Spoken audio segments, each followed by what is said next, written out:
이번 SK텔레콤 해킹 사고는 국민과 기업, 정부까지 사회 전 영역에 걸쳐서 막대한 피해를 입히고 있습니다. 불안감이 커지고 있습니다. 이게 사실상의 국가 비상사태라고 저는 생각을 합니다.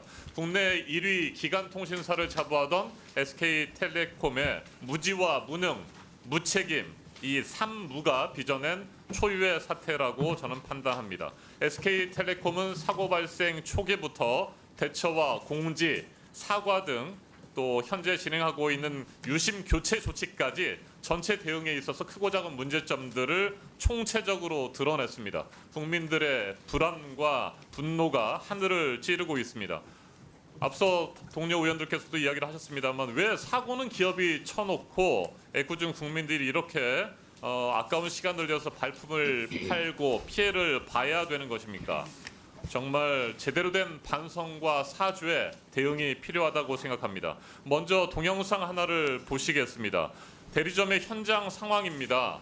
네, 현장은 정말 말 그대로 아수라장입니다. 바쁜 국민들 힘들게 기다렸는데 유심을 바꾸지도 못하고 T월드에 들어가서 보니까 서버는 터져 있고 네, 이런 상황이 지금 며칠째 계속되고 있습니다. 네, 유영상 SK텔레콤 사장님, 제가 질문 드리겠습니다. 앞서 소리는 좀 줄여주시고요. 유심보호 서비스 가입과 관련해서 여러 의원들이 질문을 했고 답변을 하셨습니다. 그런데 저는 이렇게 생각합니다. 이 정도의 상황이면 고객이 직접 앱에 들어가서 가입해라라고 말할 것이 아니라 모든 가입자들이 자동적으로 유심 보호 서비스에 가입되도록 조치해야 되는 것 아닙니까? 어떻습니까? 초반부터 그 부분에 대해서 검토를 많이 했었고요. 그다음에 검토만 할 것이 아니라 그렇게 해야 되는 겁니다. 네, 그렇게 했을 때 생길 수 있는 부작용이 저희가 알 수 없을 정도의 예를 들어 통신망 전체가 다운될 수 있는 그런 리스크가 그래서 있다라고 봤기 때문에 자발적으로 가입한 사람들만 피해를 보상하겠다라고 하는 원칙 아직까지도 현실 인식이 부족해요. 그거는 아닙니다. 네, 됐습니다. 네. 제가 봤을 때는 그래요. 모든 가입자들이 자동적으로 유심 보호 서비스에 가입될 수 있는 방안을 찾아보십시오. 지금 우려하는 그에 따른 부작용보다도 이걸 유심 보호 서비스에 가입이 안 되거나 아니면 유심을 교체하지 못한 사람들에 대한 피해가 더 엄청나게 클 수 있다는 거 결코 잊지 마시기 바랍니다. 예. 그리고 유심 교체가 시작된 이번 주 월요일 모바일 T월드 사이트 접속자 폭증으로 서버가 터지고 고객들은 큰 불편을 겪어야 했습니다. 이것도 저희가 영상을 하나 준비했는데 저희 의원실에서 월요일에 직접 접속을 해본 시연 영상을 한번 보여드리겠습니다. 플레이해 주시고요. 이날 유심보호 서비스 가입자, 유심 교체를 위한 예약자가 한꺼번에 몰려서 서버가 터지고 접속이 지연되는 모습을 보였습니다. 유심 교체 시간이 오래 걸리니까 SKT에서는 유심 보호 서비스 가입 안내 문자 하나 보내왔고 이것도 앞서 제가 말씀드린 것처럼 가입하러 가기 버튼을 누르면 대기 인원이 52만 명, 대기 시간 145시간이라고 합니다. 이게 말이 됩니까? 그러면서 그로 인한 피해가 우려된다고 하면서 가입자에 대해서만 피해를 보상하겠다라고 하는 어처구니없는 답변을 하고 있는 현실 인식에 분노하지 않을 수 없습니다.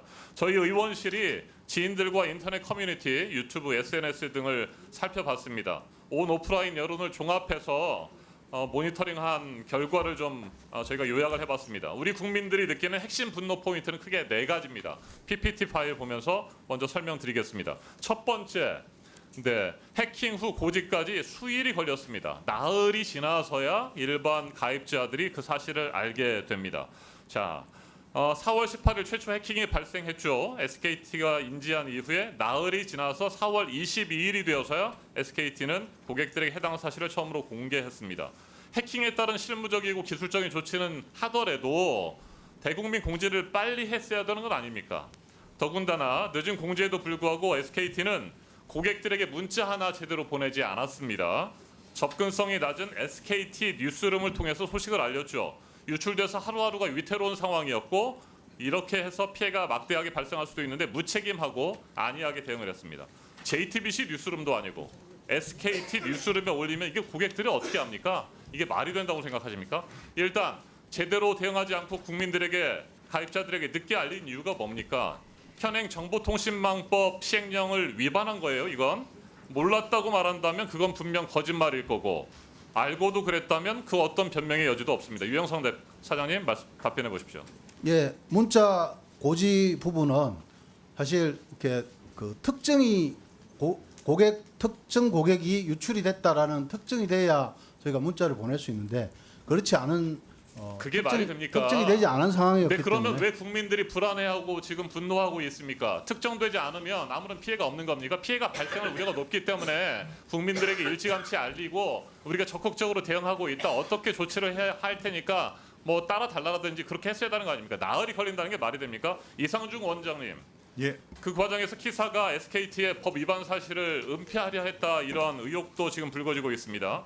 키사에서 자료를 내셨는데 SKT 신고서 내 인지 시점에 SKT 내부 결정권자에게 보고한 시점인 20일 오후 3시 30분을 추가 기입했다. 뭐 이런 해명들을 하고 있는데 이게 도대체 무슨 말입니까? 저는 아무리 읽어봐도 모르겠고 이 SKT 내부 결정권자를 누구를 말하는 겁니까? 답변해 보십시오. 이상중 원장님. 예, 뭐 저희들한테 신고 들어온 거는 4월 20일 16시 46분에 정확하게 신고가 접수됐습니다. 그 단계에서 신고하는 시점에 그게 내용의 인지 시점이 18일 날 23시 26분이라고 돼 있어서 그 아마 신고하는 과정에서 그게 내용이 네, 좋습니다. 피해가 정황 파악으로 돼 SK텔레콤뿐만 아니라 예. 이번 사태의 책임 키사에서 피할 수 없다고 보여집니다. 신속하게 대응하고 국민들에게 알렸어야 됩니다. SKT가 초기 대응부터 지금까지 부실 대응을 거듭하고 있는데 뭐 소비자 집단 행동까지 예상되고 있습니다. 요즘에 이런 말이 나옵니다. 네, 미국이나 해외였으면 SKT는 집단 소송과 과징금으로 망할 것이다. 이런 목소리까지 나오고 있어요. 깊이 받아들여야 됩니다. 2019년에 미국 연방거래위원회 메타의 이용자 개인정보 유출 사태와 관련해서 50억 달러, 5조 9천억 원의 벌금을 부과했습니다. SKT 국민이 느끼는 분노 무겁게 받아들이고 적극적으로 대응하십시오. 말도 안 되는 변명을 일관하지 마십시오. 예,